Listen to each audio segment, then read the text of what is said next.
Would you state your name, please? Richard Sackler.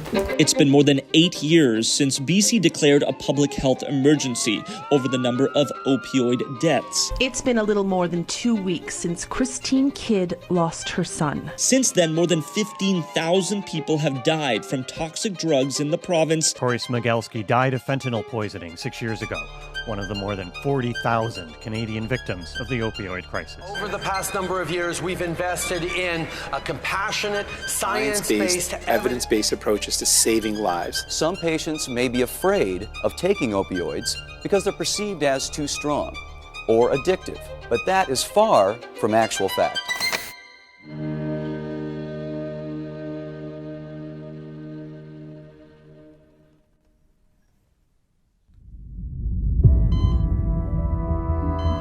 The impact of the addiction crisis has been devastating for so many Canadians.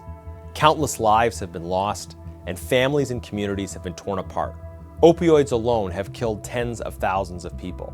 So much senseless loss already, and the pain continues to grow. There are uncomfortable truths about this crisis that we rarely hear. Truths that the media has shied away from, but that now need to be exposed. Truths about who has been most affected by this crisis and why. And about who is actually responsible for this crisis and how it has gotten so out of control. Because as much as this crisis has destroyed so many lives, it has also made a few people very, very rich. But let's start with the impacts. This crisis has touched people from all parts of the country and all kinds of backgrounds. The data consistently shows that working men have been substantially more affected by the opioid crisis than anyone else, specifically men who earn their living through physical labor. In BC and Alberta, where data has been collected on opioid-related deaths and occupation, we see that over 50% of those who died from opioids were in the trades or transportation sector. According to the federal government's own website, 3/4 of opioid deaths are men, and 30 to 50% work in the trades at the time of their death. Now, this 30 to 50% figure likely understates the real numbers, given that the data we have from BC and Alberta suggests higher figures. Keep in mind as well that these figures look at employment at the time of death, which fails to account for those who come from the trades but who may have lost their job due to addiction, for example, and were unemployed at the time of their death. So the impact on men working in the trades specifically is overwhelming.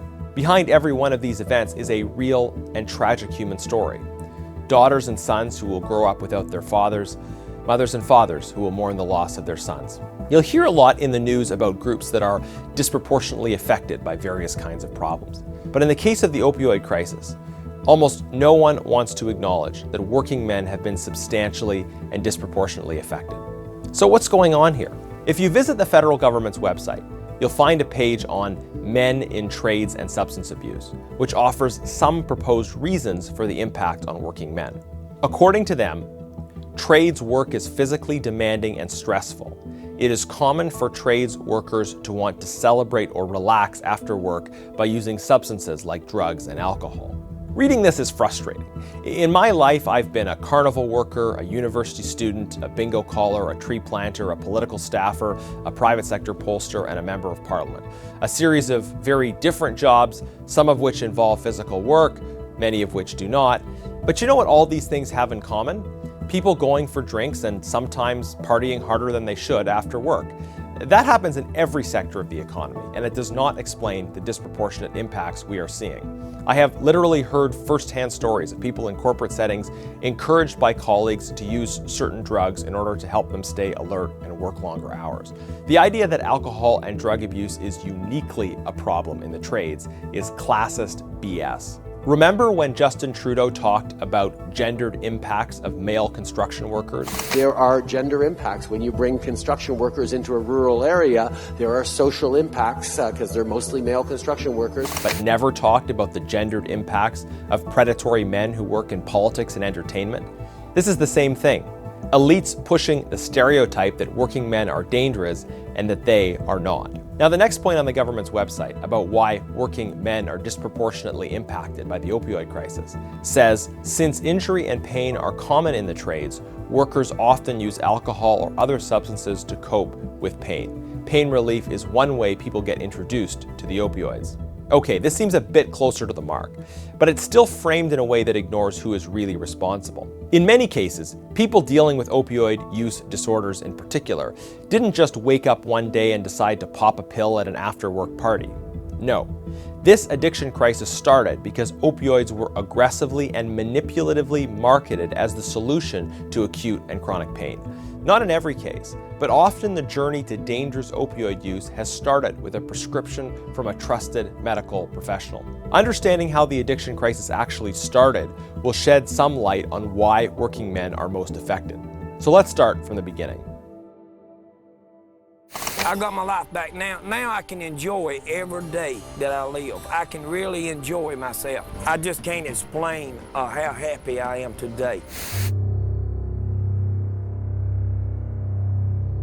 This pill, that's the time-release pill, solves all the problems. The drug therapy allowed me to do the physical therapy, which in turn lowered my blood pressure and lowered the blood levels.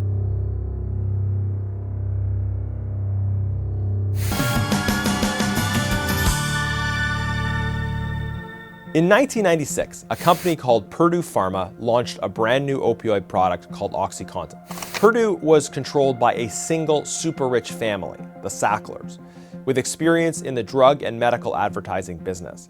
They had well-placed connections throughout the medical world and among government regulators. It didn't take long for them to get their new drug approved, along with misleading claims that it was less dangerous and had a much lower addiction risk than other opioids on the market. The rate of addiction amongst pain patients who are treated by doctors is much less than 1%. None of this was true, but Purdue elites were masterful at using their powerful position to their advantage. The Sackler family had donated to art galleries and medical institutions all over the world. Their aggressive marketing and their connections with regulators allowed them to get away with what no ordinary business could. And then the floodgates opened. Purdue pushed OxyContin on doctors and pharmacists all over the world. They sold it as the solution to acute and chronic pain. They described it as the all-purpose anti-pain drug. Many sincere frontline health professionals were fooled by this smooth sales job. And then for decades afterwards, when a working man had an injury at work, there's a high chance that his doctor would give him OxyContin or some other opioid to treat the pain.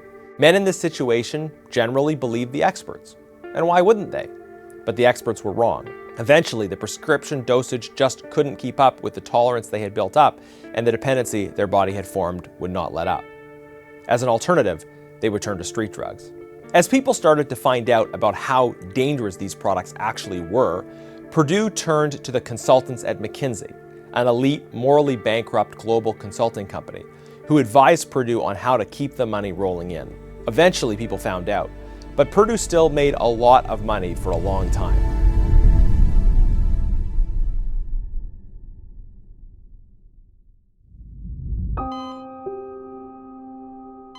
Now, this is the real story behind the opioid crisis that the corporate media and many governments don't want to tell.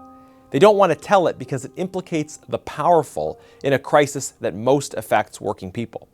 But this is the true story of wealthy elites making and pushing dangerous drugs with the help of government insiders, and those drugs getting prescribed overwhelmingly to people whose livelihood is physical labor.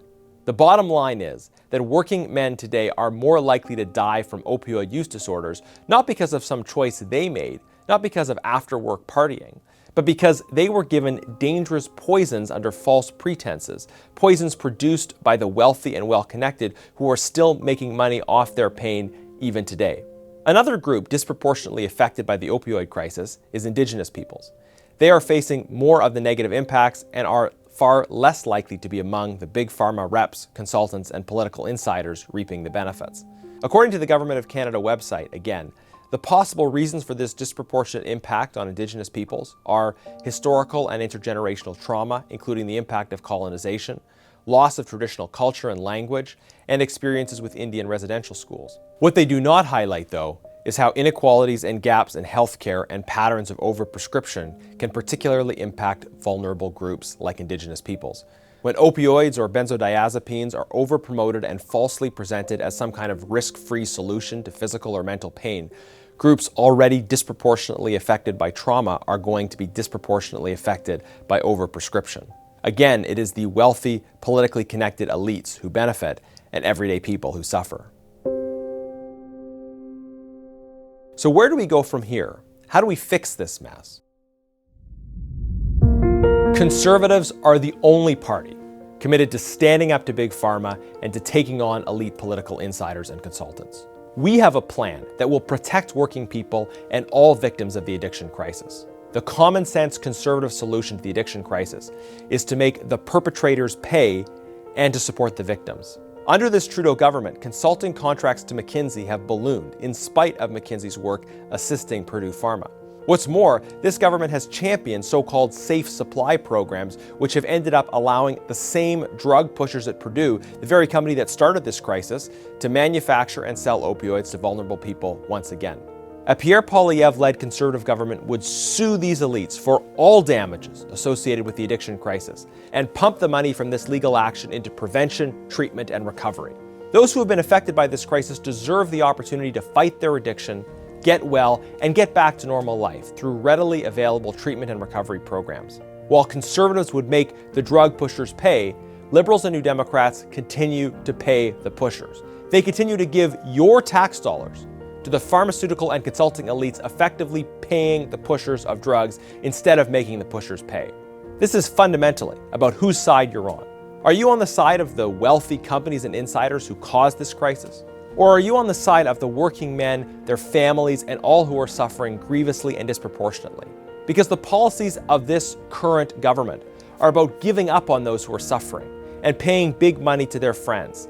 They are using anti-worker stereotypes and catch-all language to explain away the disproportionate impacts of a problem that started with failed regulators, consultants, and elite corporations. The common sense conservative policy is about hope and optimism, supporting the victims, and punishing those who are responsible. A Pierre Poilievre-led Conservative government will take on the powerful, entrenched interests on behalf of everyday people because it is the right thing to do. Now let's bring it home.